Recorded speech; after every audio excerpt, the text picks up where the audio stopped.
I'm always torn between whether to do something with the graphics, which some people like, Hmm. and some people don't like the graphics. They just want a natural start, and I'm never sure which way. Right. Which do you prefer?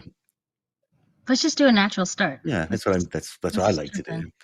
Yeah, me too.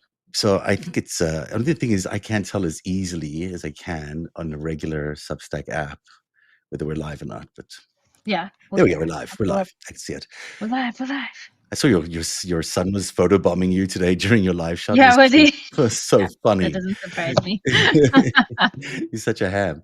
Hello, Yeah. everybody. Welcome to a very special edition. I always say this, but this one really is a very special edition of Narrative Live because the amazing and talented Ellie Leonard is here, and we're going to go through a lot of the Epstein files that, a lot of us see the actual documents.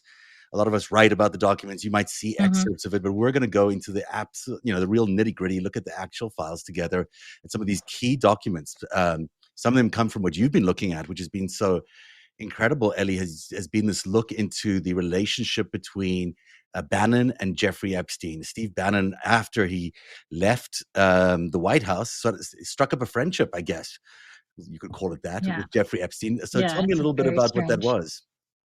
Okay. So I've been, we got this big file dump last week that I have been very tediously filtering through all these different emails. And there's a lot of things in there that are just unnecessary. Like I was mentioning with you and Dean earlier, there's full books photocopied into the files. There's everything's a JPEG. So they could have made this a PDF for us to easily flip through, but they made them No, they wanted individual to make it really photos of difficult. every single Yeah, page. I So noticed that. and if you accidentally click out of something, then you have to be like, oh my gosh, where was I? What number was I on? So it's meant to be very complicated. So anyway, part of this, I would say almost the one thing that has the most to it seems to be the Bannon emails. There are the Michael Wolff emails in there. There's the Kathy Rumler emails. There is Ehud Barak. There's a lot of talk of Bill Gates. But definitely the central focus of the emails is Steve Bannon and his relationship, which he has since tried to downplay, but there's no denying it in these emails.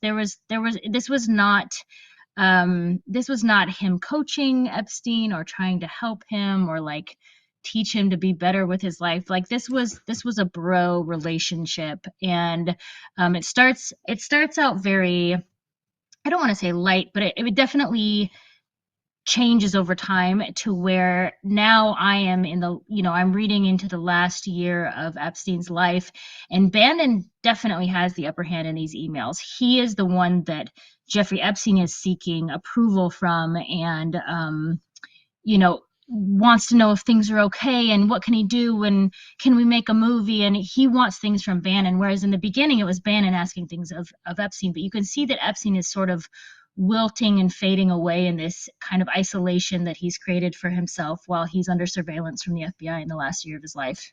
Oh, that's so interesting. So Bannon comes out of Yeah. the White House. He is Yeah. feeling dejected. He's been fired. He lost essentially to Ivanka and Jared, and he's Yes. seeking help from somebody, and he finds that help in Jeffrey Epstein, and then Jeffrey Epstein is caught up in his own turmoil because he gets Mm-hmm. arrested, and suddenly he needs some help from his new friend Bannon. So that's a really interesting Yes. thing that turns around there. Uh, Right.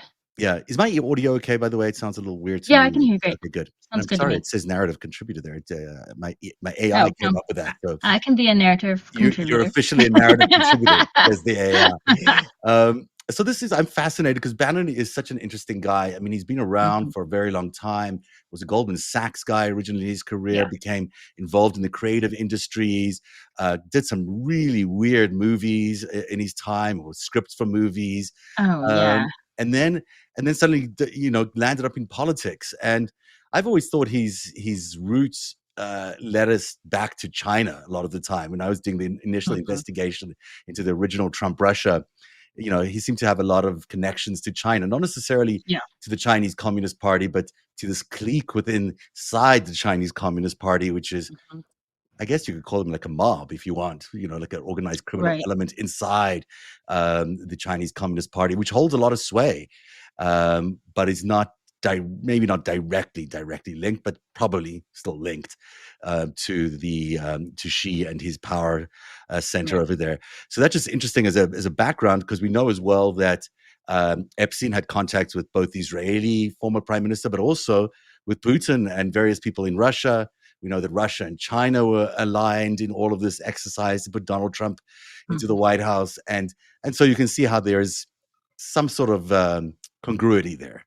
You know, if Epstein is talking a lot to the Russians, if Bannon is talking to that Chinese, and their aims are similar, you know, it's just interesting from an influence perspective how that might have Right. influenced the whole situation and why they would have hung out together during that time. But he also does the 60 minutes training, right? They come up with this idea of doing a So rehearsal stupid. for 60 minutes interview, as if who would want to watch? I It's mean, people would want to watch that, but it would be an impossible interview, really, in it reality. is such it's like watching a psychology experiment, because you're sitting back and watching these two men and the dynamic of power keeps shifting. Mhm. So you start with Epstein kind of on the throne. Bannon has been fired. He, from all accounts, thinks Epstein is involved with the CIA, which is his dream. So he wants to get in with Epstein to see if he can get back in the White House and work with these CIA guys. Again, over Say time, that that sort again. of I'm really shifts. interested in what you just said there. Just say that Okay, go again. ahead. Go ahead. Yeah, just tell me that sentence again. So Bannon wants to be in the CIA, and so does Epstein. Is that what you're saying? Well, so there's always this background idea that Epstein has been involved with intelligence, right? Right. Like that's you've talked about it. Most Yeah. people have talked about it, that he's involved with intelligence with Israel, that he's involved with intelligence with US. He knows way more things than he should know as just a civilian. I do have to say, he has way more influence with government officials than you or I would ever have. And I think once Bannon was kicked out, he thought that Epstein was the person to go to because he always wanted to work in intelligence. And so I think ultimately in the beginning that was something that connected the two men, was he thought that Epstein could somehow help him in Mhm. that way.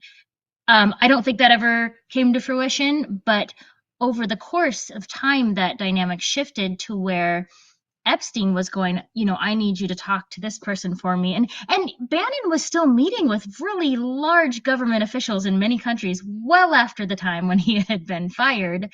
And then it sort of breaks down and it becomes a little catty. It becomes a little like Oh, Mean really? Girl. Competitive. And they start talking about what like government officials think of Donald Trump, and like, she thinks he's just a big jerk. He's just a bully. He hates him.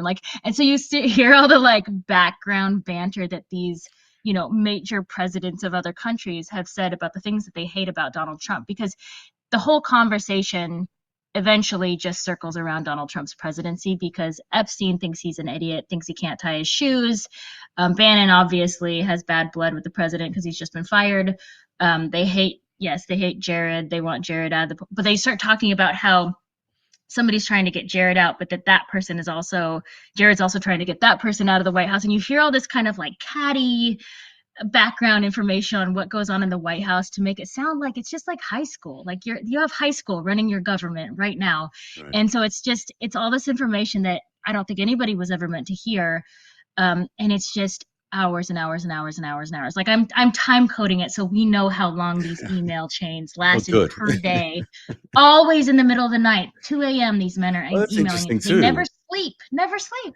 Yeah. Well, you know what? A lot of this is, they are just desperately trying to influence the presidency throughout all of this, because the presidency has a lot of power, so they're trying to get policy through. They're trying to get ideas through. The closer they are to the ring, the more influence they have, and the more influence they can peddle to other governments and to other institutions. I call it like a shadow world that exists between the real intelligence, which is people who actually work for the CIA, and then there's this Mhm. murky private sector intelligence world that sits alongside the intelligence Right. world.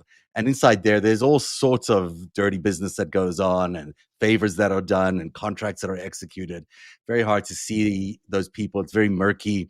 You might search them online and never find out any details about them, because Mm, they're just sort of anonymous shadow people, and yet they have so right. much power and Bannon and Epstein strike me as being like that, although of course they've certainly found their way to the limelight. So let's look at some of these selections of emails that you have here, because they're very telling, and I think that they reveal a lot about this relationship. Plus, there's a lot of news in here. So the first one is this one. You can take me through this one. It's the New York Right. So Times one. this is from Kathy Rumler. Rumler.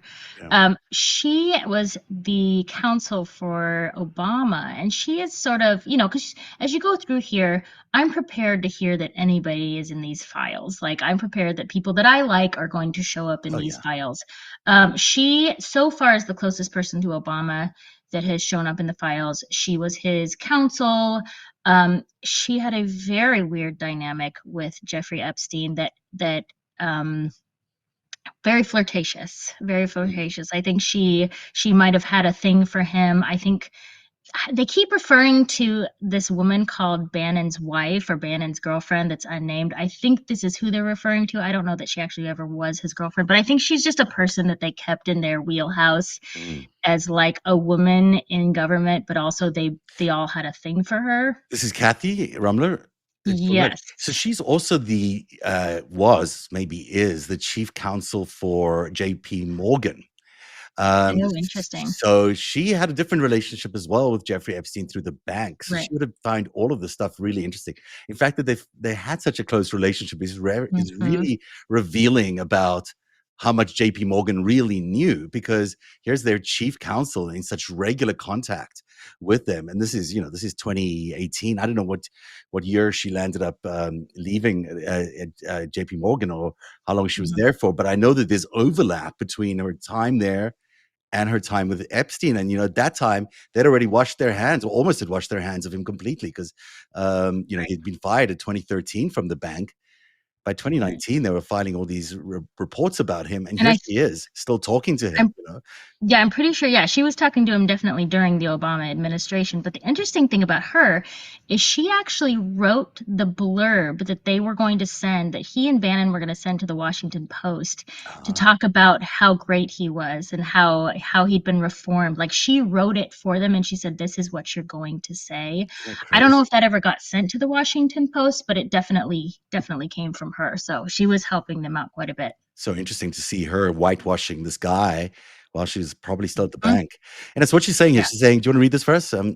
Yeah. So this is from this is from Epstein to Kathy Rumler, and he said, "You see, I know how dirty Donald is. My guess is that non-lawyers, New York biz people have no idea what it means to have your fixer flip." Um, this is the idea that he had people who were trying to make him look better and act better and be presidential, but if they were to flip on him, that he has a lot of dirt, and Epstein has a lot of dirt on him. This was also during, if I'm not mistaken, Michael Cohen had just been raided or arrested, Mhm. or something I happened. I think it think, was right after yeah. this. It was A- right after. I think it was in December. and then he flipped on Donald Trump. I think that was at least the rumor, Hmm. that he was flipping on Donald Trump. So, much of it's a direct reference to Michael Cohen, but it certainly suggests that, that how significant it is to have someone like Right. Michael Cohen flip on Donald, because he would know all the dirt about Donald Trump. Right. Now, it also says to Yeah. me that Jeffrey Epstein would know a lot of dirt about Donald Trump, Oh yeah. and would Yeah. know how dirty he is, because otherwise, how would he say this? He would only I know think this. that was the Yeah, ultimate intent, was he yeah. he knew everything. And I think there were a lot of Michael Cohens. I think it was very risky to put Donald Trump in the White House, because there was a lot of people who know a lot of dirt, because he's a braggart, right? When he does things and he does shady business, he wants people to think he's bigger, better, whatever. And so he didn't hide those things from the people in his circle. So there's a lot of people like Michael Cohen who could turn on him, but it just is, it's timing. Right. I mean, it's so true. And maybe they are turning on him. We just don't even know that they're all doing it right Right. now. This next one is really interesting. So this Yeah. is, you tell us what this is. It's Okay. So it's the this is from invitation. Epstein. This is in Yeah. the conversation with Bannon. And they're talking about doing this documentary to kind of reinforce that he's a changed man, and he's a good person, and he's reformed, and meanwhile trying to bring legal back in to erase his internet history and all the things online that are about him, but also to disprove all the things that he was arrested for in the first place, as well as show how awful his first sentence was. They think that it was much too harsh, which is, of course, the sweetheart deal, which was not Yeah, harsh there at was all. hardly a sentence at Um, all. I mean, so, it's ridiculous. so they start throwing these things out that are just, I mean, objectively so silly. And one of them is in this documentary that Bannon is making on him to reform him and show what a good guy he is. They want to bring the victims in not only to interview them, but to confront them and to force them to testify. So he says, force them to testify on video face to face if they need encouragement, which is obviously a threat, right? You don't force somebody to do something if they need encouragement. Like, he wanted those girls to come on camera and be forced, under pressure, which is why they would agree to it in the first place, I don't know, but be forced to recant everything that they had said about them. And that's not really a documentary. That's just a bunch of confessions that they wanted to, Yeah, that's just like a compile to mob get him off witness the hook. hit. It's like Yeah, yeah, it's yeah. not how it's ridiculous the way he's talking about It's them, ridiculous.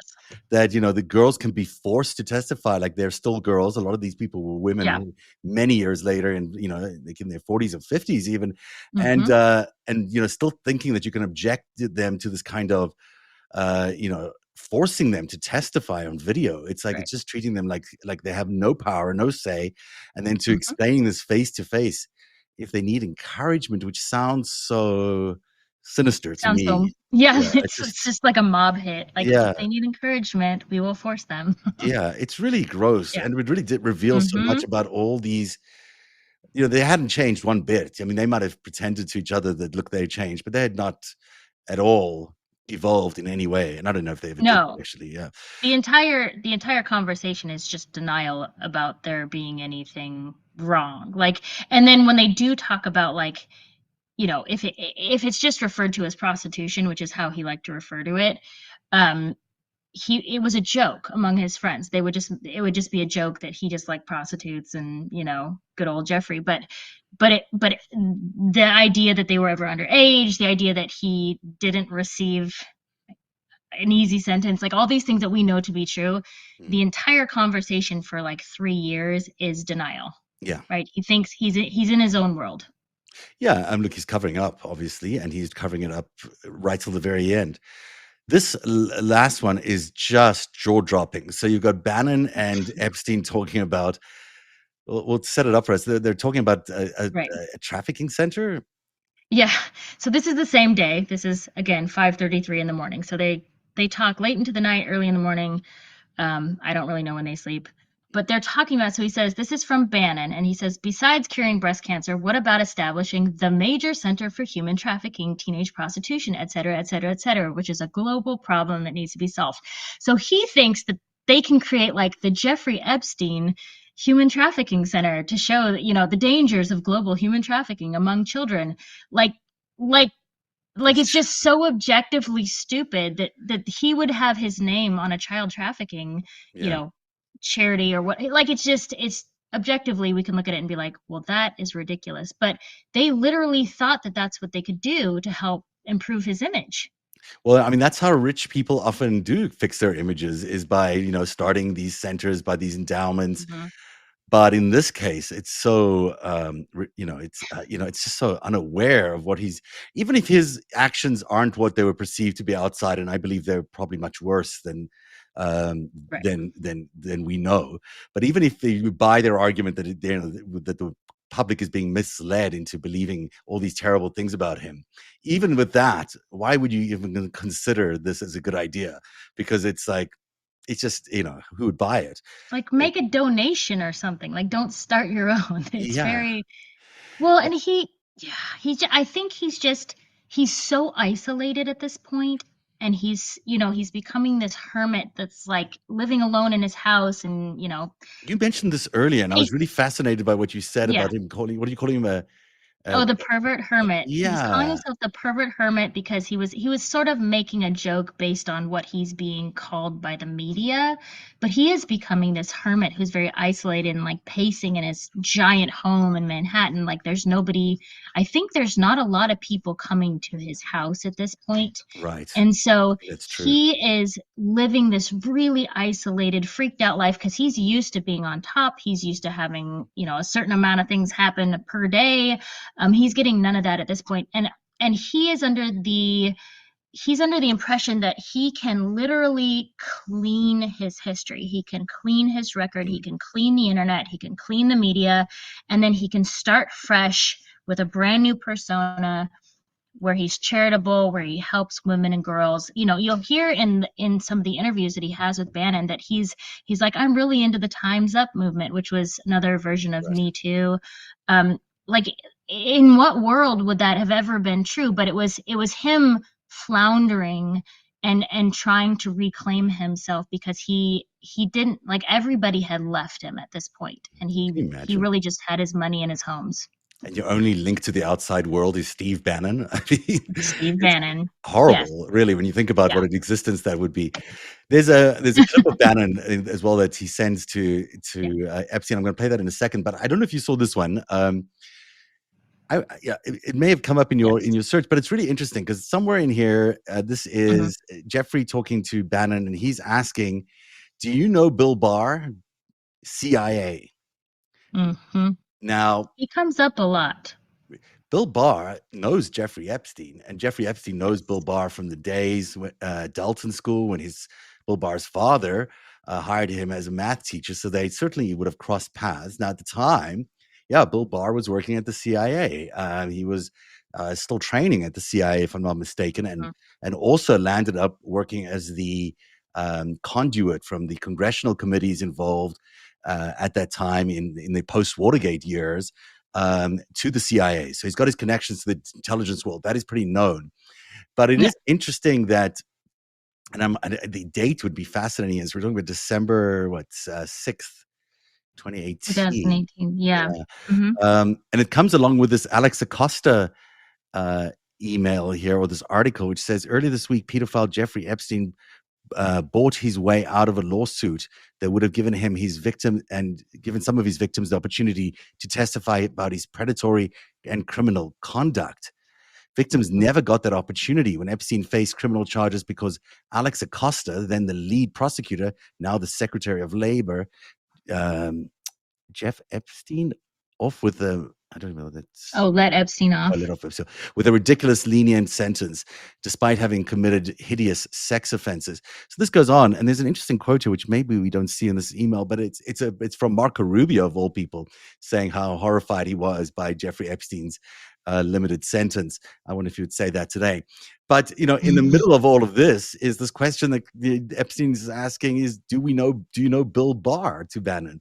Right. Uh, Well, and I yes, he would. believe I could be wrong, but I believe um and I don't know how I would go back and find this. It's somewhere in the emails, but I think Bannon said he knew Bill Barr for many, many, many years. Hmm. And I don't know if that's true. Like, somebody said I've known him for 50 years, and I'm pretty sure it wasn't Epstein. Um, And which that's is not surprising curious. because they were in the Yeah. obviously, he was the attorney general at the time. Hmm. I don't know if they crossed paths, but I'm sure they did.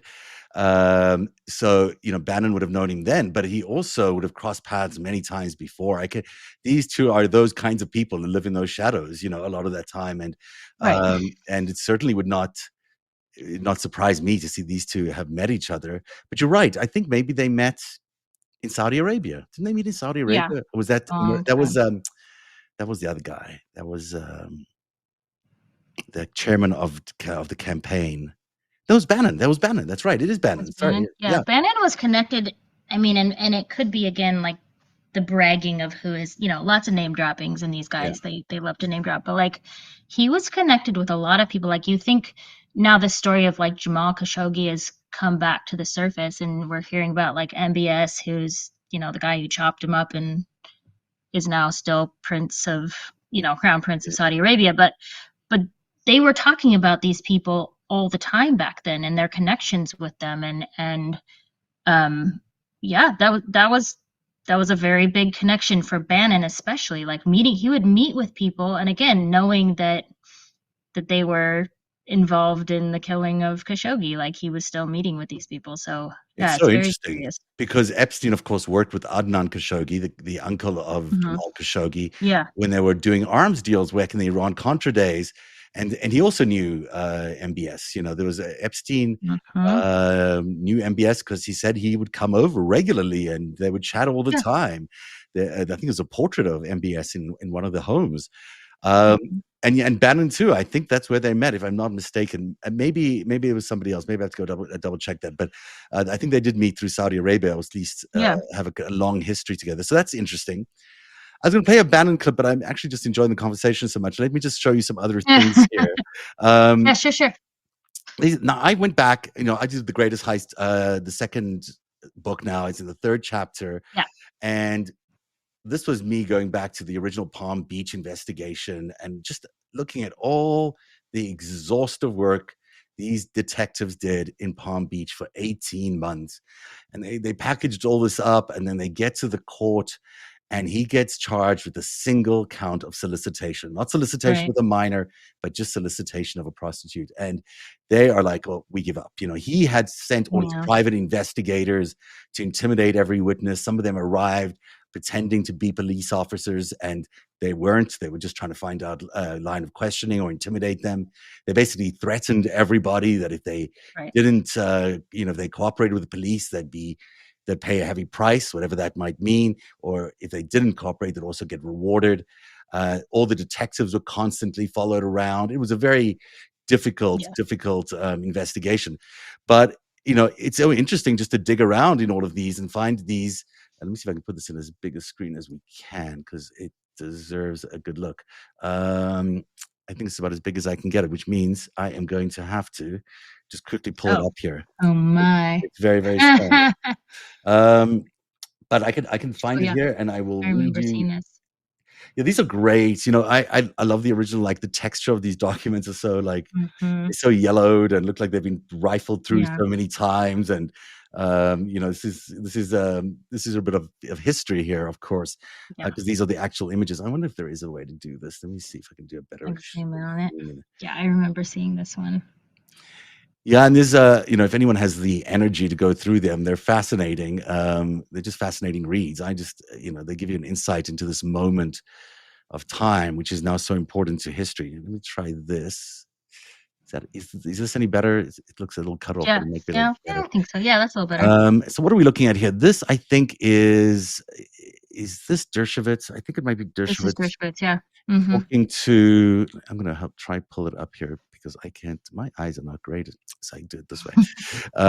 So it says I can't here. wear my glasses because it like reflects off them. So here we go. We'll do this We can blindly. do this. It's okay. This is an interview with an incident report from the Palm Beach Police Department. They're talking to Dershowitz or talking about their experience with Dershowitz. And I'll just pick up at the second section at the bottom here. It says, "To this date, I have not heard from X's parents." This is the second paragraph. "I will attempt to establish contact with them during the evening hours. I received a package from attorney Guy Fronstein, which was hand delivered to the police station. Within the package was a letter from Alan Dershowitz and two MySpace profiles. The profiles were of X and X. These are girls obviously involved in this investigation. MySpace.com is a social networking service, well, that's a long time ago, that allowed members to create unique personal profiles online in order to find and communicate with old and new friends. This package was in response to a previous meeting in which Mr. Dershowitz called to assist in the investigation in providing additional witnesses, such as House employees who have been reluctant to speak with law enforcement." That's interesting. "I reviewed the profiles Mr. Dershowitz enclosed, who designed, so X designed her blog to XX. These names have been redacted. Still attends. It's the school probably. Yeah. Um, High school, sends and receives messages from friends which contain some profanity."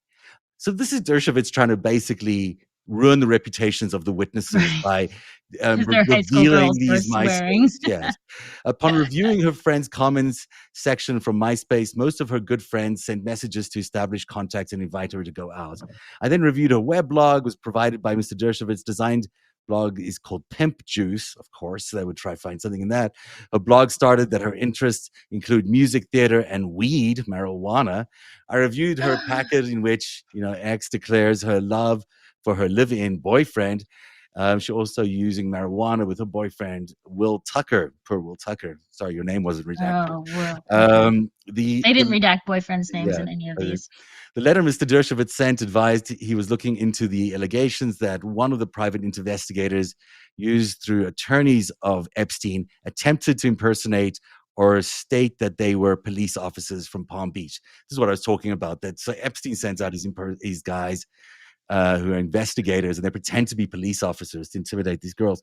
So Mr. Dershowitz advised that the speech. Okay, so this goes on, but the point here really is none of this is about defending Epstein. It's about No, trashing the victims. It's that's what he about does. tarnishing people's reputations. It's not about actually mounting a defense. And you see this throughout this entire so-called dream team, which I think you pointed out, $4 million later for this entire defense of Epstein way back in 2006 to 8. And all of it is about attacking everybody else. It's all about let us just, everyone, the prosecutor's dirty, the witnesses are dirty, but Epstein is a gem of a human being, says everybody, and did nothing wrong. I feel like at this point I could give a TED talk on Alan Dershowitz, because objectively, if you looked at that, you would say, you're showing your age, that you're picking apart, a teenager's MySpace and trying to condemn them from the dumb things that they say. God forbid he ever comes to get me, because I'm sure whatever internet history I have from my teenage years is probably No just one as bad, cares what right? he says anymore. Yeah, right. It's okay. Yeah, I know. He's done. His Yeah. TikToks are really fun. Yeah. But like he's such a worthless piece of shit. Like he's just a terrible human being, and he's just an ambulance chaser of the rich and famous and evil, and that's what he's built his wealth on. And he became, he overstepped. If that was just it, he would be a horrible person, but he stepped into the world of Jeffrey Epstein, and he became a part of the story. And it's kind of like how you always say that journalists should never be a part of the story, they should stay on the outside. Lawyers, it's probably the same thing, but he became, he got caught up in the glow of the height of the Epstein years, and he became part of the story. And of course, and we've talked about this before, where at one point Virginia said, after accusing him of attacking her, she said, "Oh, I was wrong. I mis-ID'd him. It wasn't really him," which sounded, very awkward and unreliable. And we're going, well, she's never said that about anybody before. And then you see in these files that have been released, you find an email from Dershowitz to her lawyer, David Boies, saying this is what Virginia has to say to retract her statement. And it's the exact same words. And so you see that she was under threat. You see what a horrible person he is. You see that she was telling the truth the whole time about him. And I just I can't take him seriously, beyond the fact that he's a pedophile. I can't take him seriously when he gets on TikTok, and anything that's good in the world, if we get one good thing that happens in America, he's got a problem with it, and he's going to shoot himself on television or go back to, wherever. And I just can't take him seriously anymore. Yeah, I mean, it is serious what he did, though. What you're pointing out is Yes. true. He's a pedophile. He took part in these actions against these women, and it was awful. And he should be in jail. And it's amazing to me that he's not. But to your point, he's just such a he's a waste of space. What these women went through throughout this entire ordeal, and some of it has gone on for decades with a lot of these guys. Boies, you mentioned, is another lawyer. I don't trust any of these lawyers around this world, because they're all in it for the money, to be honest. They're all just trying to get their piece of it. Especially if they jump in and they say, we're here pro bono. It's usually because they want a story. It helps them more than it helps the victim. And that's the sense I get from all of these people. So that when I hear like David Boies talking about Dershowitz or vice, it's just like it's an inside smear campaign, and a lot of these Mhm. women were caught up in with defense attorneys who, sorry, prosecutions as well.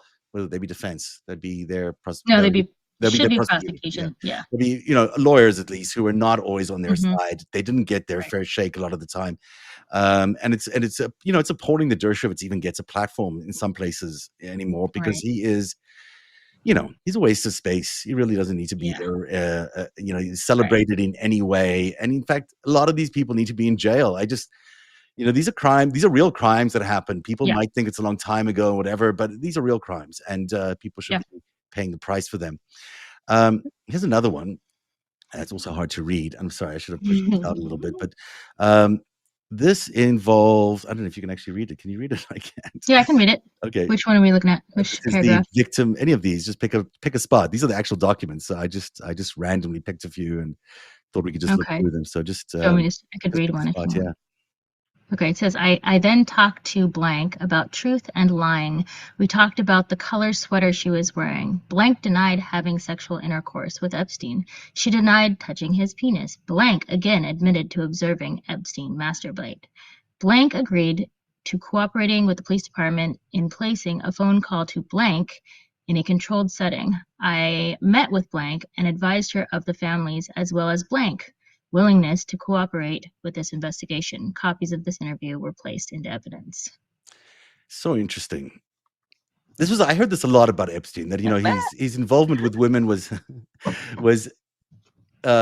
strange. I mean, he would Mm-hmm. masturbate in sort of under towels, and was scared Right. of showing himself. And some people said maybe what didn't have the biggest penis and also was No. embarrassed by it, which is striking for someone like that. But Right. it doesn't matter, of course. What these women were put through in these very young ages is not legal, and you can't do this to Right. people at this age. Never mind then that's clearly the case here. And it looks to me like what they were doing was trying to do a call to one of the people involved, one of the four women probably Mm-hmm. involved in facilitating a Right. lot of this inside Epstein's household, to try and get some sort of conversation. It's really interesting that this was going on. I've got this. So I made contact with ex-mother of, advised her briefly of my investigation. She was aware of the incident and stated that she overheard a portion of a conversation that her daughter was having with a boy named X. Stated that it was her opinion that both girls liked X. Recalled hearing her daughter calling X a whore.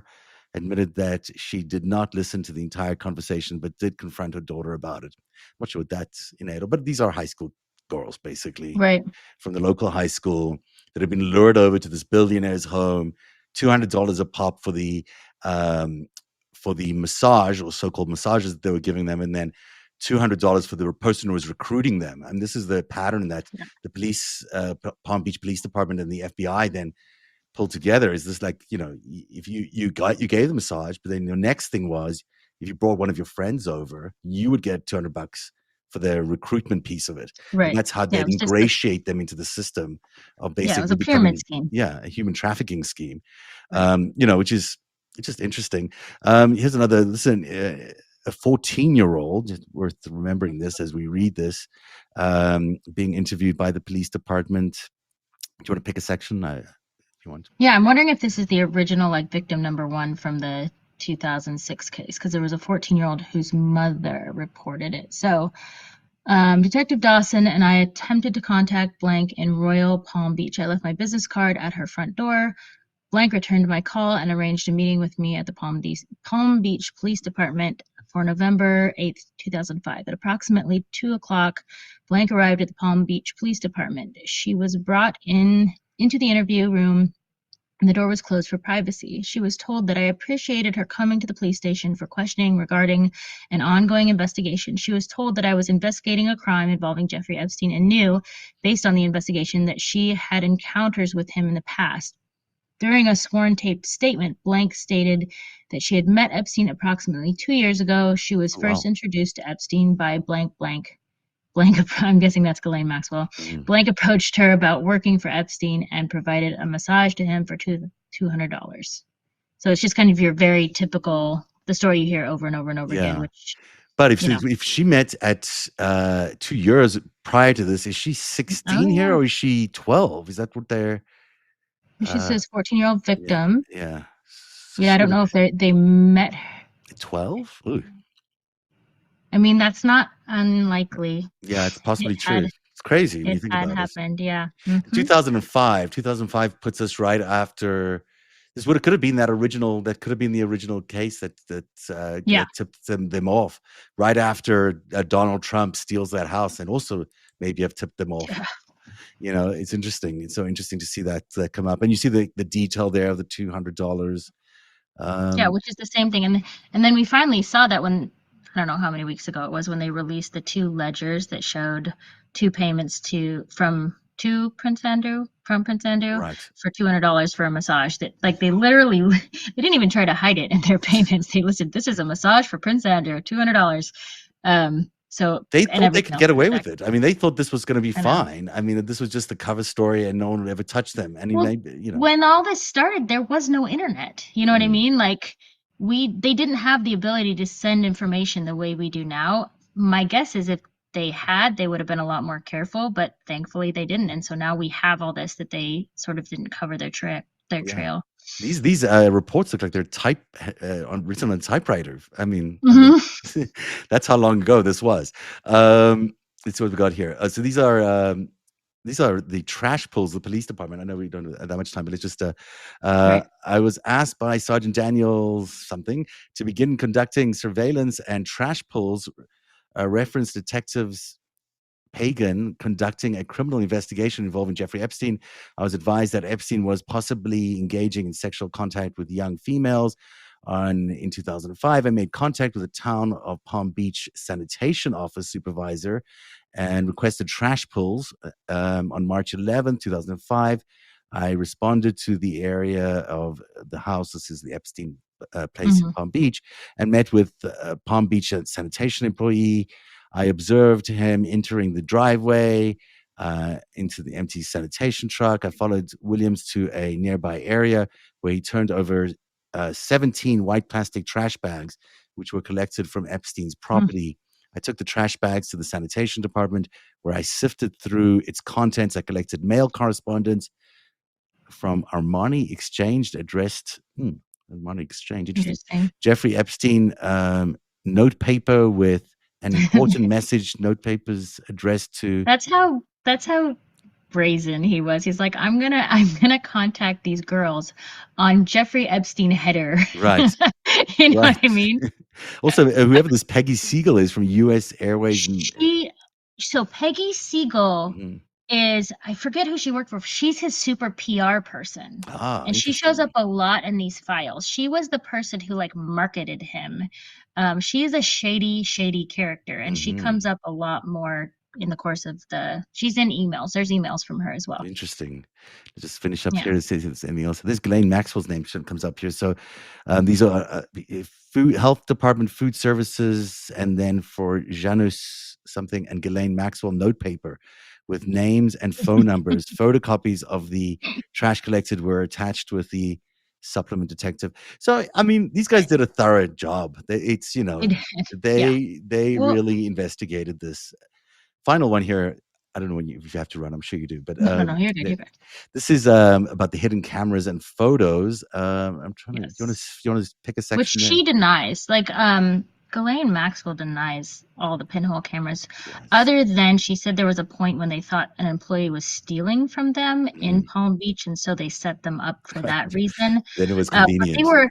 they were at every property that Les Yeah. Wexner previously owned, which was the Palm Beach residence, it was the Manhattan residence, it was the Manhattan apartments, it was the Ohio compound, because he was paranoid. So he set them up with pinhole cameras all over. So they had access to these cameras in every home and every room. In every single home. I mean, I think it's so interesting. Yeah. And why did Wexner want to have cameras everywhere is one question. But the other question is, why did they live in only Wexner homes? Because at one point I read in Maria Farmer's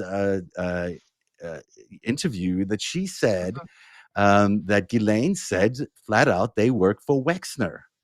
Yeah. And while we knew their association with Wexner, I've never heard "we work for Wexner" as Yes. the actual description of what they were doing. And that Yeah. is That is fascinating to me. an untold story, an untapped source, that one. Because, I mean, it'd be hard to turn down all those properties that were $1 each. You know what I mean? why would you get that? Why would you get these dollars for Right. one? But and I Right. was also struck by the way Maria described the sort of modeling. It started off as just a reconstruction of that mansion, the Mm. townhome in New York, and then it evolved into a modeling agency where suddenly all these 14-year-olds were wandering in and out. And also really struck Yeah. by something she said, which is that in the divorce between Ivana and Donald Trump, Mhm. Jeffrey Epstein got Donald Trump and Ghislaine got Ivana. Now, we know Ivana and Ghislaine were good friends, but we didn't know that Donald Trump and Jeffrey Epstein used to meet at his office and not at the mansion because of that. Because Ghislaine and Ivana used to have their meetings in the mansion. Jeffrey used to meet Donald Trump in the office, Which which was like, I think it was a few blocks north of his house. It was somewhere at the on the Helmsley east side as Palace, well. at the Helmsley Palace, Yes. which And because I think that when you hear these stories of Maria, when she talks about the only encounter that she had with Donald Trump was when he came to the office, it wasn't Epstein's house, it was the actual office when he walked in and kind of sized her up, and Epstein says, no, she's not for you. And then Donald Trump asked if she was 16, and he said no. yeah. So like that's the only interaction she had was at his office. So that would make sense. But it's that's not a place that people spent a lot of time surveilling. So the stuff that happened inside the townhome, yes, we know a lot about. What happened in Jeffrey Epstein's office, we don't actually know that much about. There's not a lot of records. There's not a lot of insight into what happened there. And now we found out that Donald Trump was there a lot. Well, what was he doing there a lot? And maybe there's a whole, investigate. I doubt all the records are there anymore, but it would be interesting to see what we can find out about that office and how many times Donald Trump was in and out of there, and whether that was a scene of any criminal activity. Would be interesting to see. You Um, would have to get you'd have to get a witness because like if it's anything like his Palm Beach office, yeah. which is where he worked during his sentence, right? When he had Mm, 12 hours a day of work release, yeah. all the records were destroyed at the end of Right. his 13 months. So my guess is there's not a paper trail for that office. Yes, and also, when Acosta, when they went back and try to find Acosta's emails from this period of time, by the way, Mhm. the whole year of emails just had disappeared. Mm, These are government records, and they just right. disappears. So That's obviously, funny. there's stuff there. Can you read? This is. Let's see if Yeah. we can find anything about the cameras, because I am really interested in where that's mentioned. Statement. Da, da, da, da, da, da. There's That is a hard to book, see. first names Copy of of girls, messages. dates, and telephone numbers. First floor residence, I found two. Okay, here we go. Okay. On the first floor of the residence, I found two covert cameras hidden within clocks. Mm. One was located in the garage and the other located in the library area on a shelf behind Epstein's desk.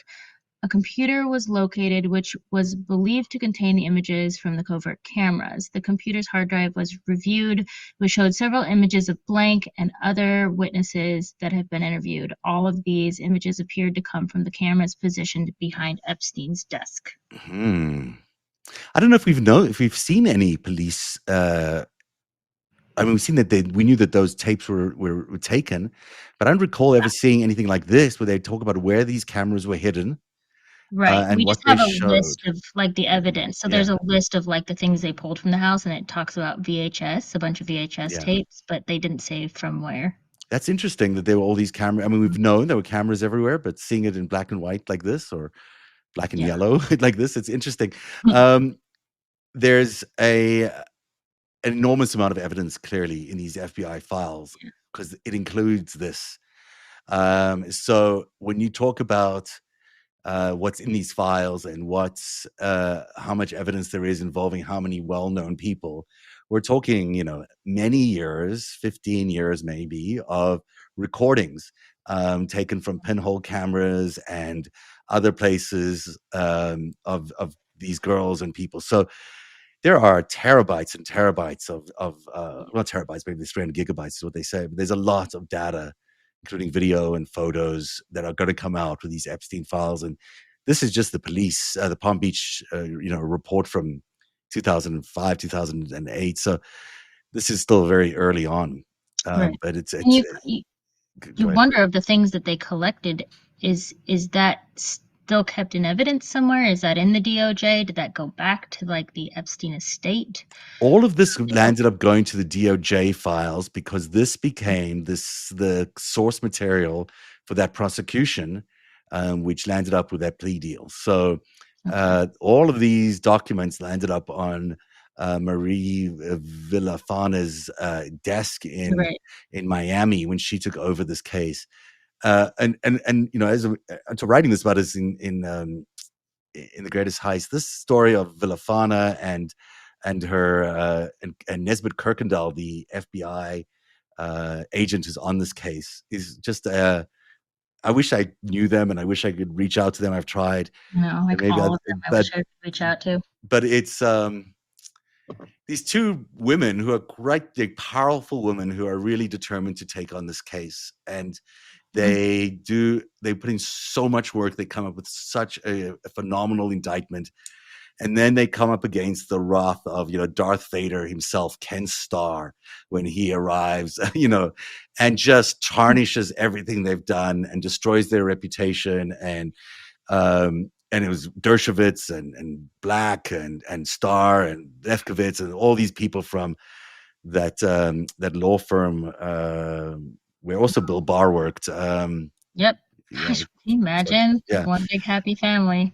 And these women, you could tell from the reading between the lines. There's a lot of reading you have to do, but they were so involved and so invested in trying to make this happen and trying to put Epstein away. And we'll get to it in the next chapter of Greatest Heist, but they, this battle to try and get just something to stick to Jeffrey Epstein.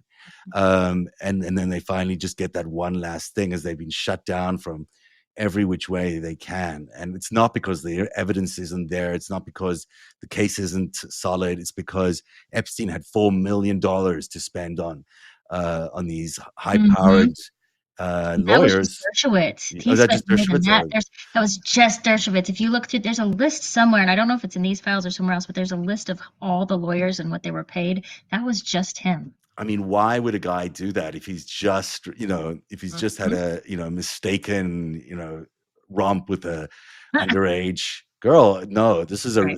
he knew what he was doing. He knew what he was covering up. And in fact, he was doing that because he was covering up for the network, and he was covering up for the even bigger crime of what they were doing for 2008, the crash in 2008, which is still where we're getting to in The Greatest Heist.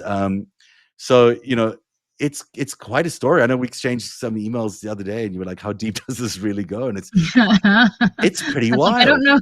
Am I gonna live long enough to see the bottom of this? Like it's pretty every wild. time I think I've hit the bottom of something, they're like, "Oh, nope, there's another door. Go this way." It really is, and it's sort of it reaches so many different things. So now we've done two sort of time travel bits. One was we went to 2018 and we saw Bannon and Epstein, was just a snapshot there. And then we went back in time to 2008.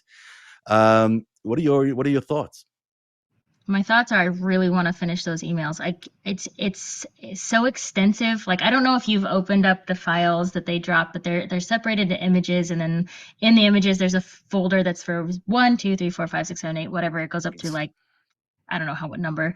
I'm on folder number 9, and there's so many folders left, and I'm just like, how many more emails could there be? Because they're all out of order. That's the thing. They put a little chunk, and they're from like I keep thinking, oh, I'll just drop what I have on Substack, but then I'll find a chunk that's from a time that started before the first ones that I've already transcribed, and so I'm trying to get them all to just go in order so we can see how this conversation morphed, because there's so many names in these emails of people that they're trying to get together. Like I don't know how innocent Bill Gates was after reading all these. They were both Bannon and Epstein were obsessed with the man.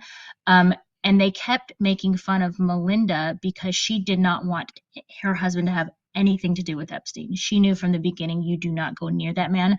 And they were trying to woo him. Like they spent all their time trying to woo Bill Gates, who they call him BG in all the emails. And That'll so be fascinating. We should do an hour just on that, because I've got so much other history with how they did it and what the implications of Microsoft being compromised. the integrity of Microsoft and Outlook back then. Remember how many people were using Outlook as their main source of email, and Right.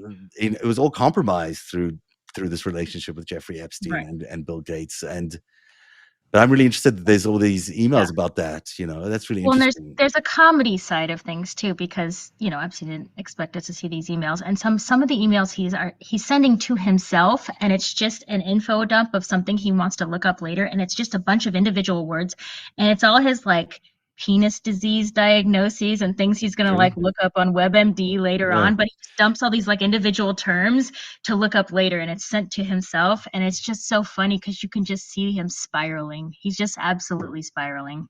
I don't know how he ever thought he was going to recuperate his image. I mean, how he would, and where would you get to the idea that that is even something you could fix? It just seemed Well, we like, see it every day with Trump, right? He yeah. lives in his own world, thinks that nothing can go wrong, everything can be fixed, and I think that's a billionaire mentality. Hmm. Hmm. I, Yeah, you know, it's so the relationship between Donald Trump and Jeffrey Epstein is so fascinating to me, and of course, it's the core of the greatest yeah, heist. But it's like these guys were so good friends. They were such good friends. right. They spent all their time together. They did business together with their. We know all the Yeah, details of it or not. We will find out sooner or later. They were very, involved with each other, and and Epstein took such great care to know everything about Trump's finances all the time. mhm, And he knew exactly how close he was to bankruptcy all the time and just yeah, kept him on the edge of that all the time. Because, Epstein right, had ways of helping him, he had means to support him. But I think a lot of Epstein's game was, let's just keep him desperate enough for me to get him to do things for me. right. And, and And I, I think that's how he dealt with a lot of people, right? yeah, yeah. He had that effect on a lot of people. It's such a creepy, creepy, creepy story, and yet it's still it's fascinating all of us. It's fascinating us. Yeah, I yeah. hope it's interesting to people at home. I'm just curious about as we head into this next stage of this. This stuff is going to come out in 30 days. A lot of stuff is going Yeah. to come out in 30 I'm days. running as fast as I can. There's a lot more coming, right? I mean, Yeah, yeah. what's your sense I'm of terrified. I'm what's gonna, excited, but I'm yeah, terrified I know. because I'm really preparing um, myself.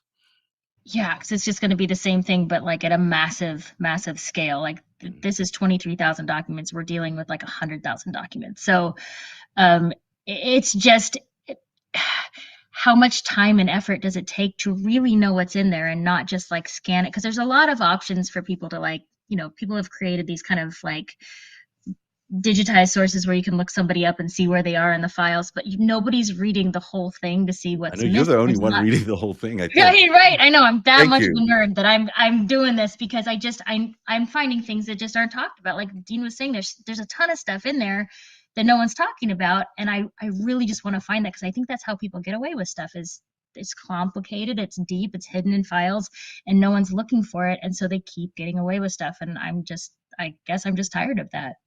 And it's so good that you're doing what you're doing. I use AI a lot for just to try and analyze some of this stuff because there's Mhm. so much data. I'm up to 100,000 Right? documents in my archive right now, and even it's like I don't know. It's like I Yeah. don't think I'd ever read all that.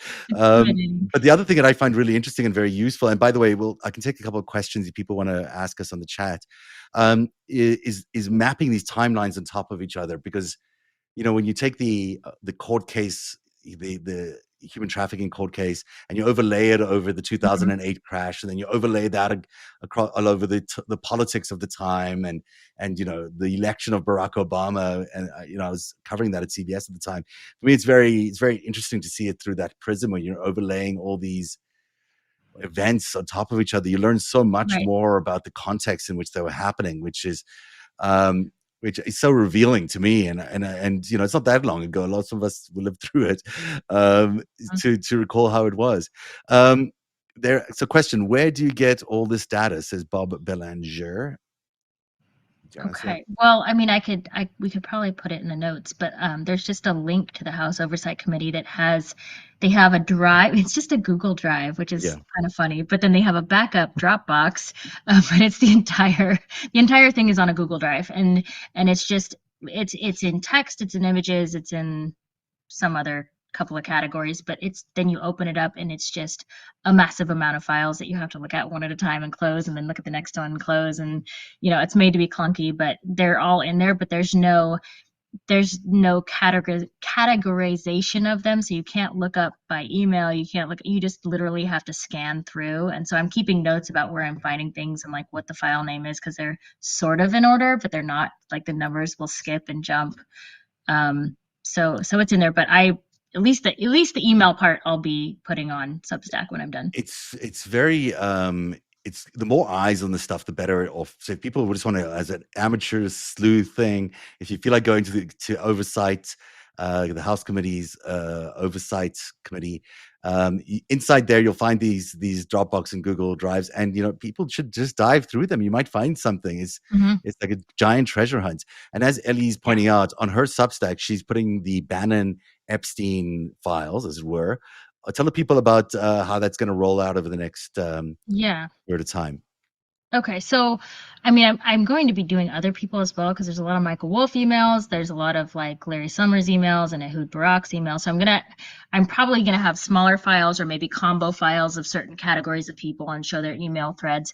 But Bannon's gonna get his own, and it's gonna be like a 10-parter, because I don't think I can put all of it into a single Substack, or Substack will start getting glitchy on me.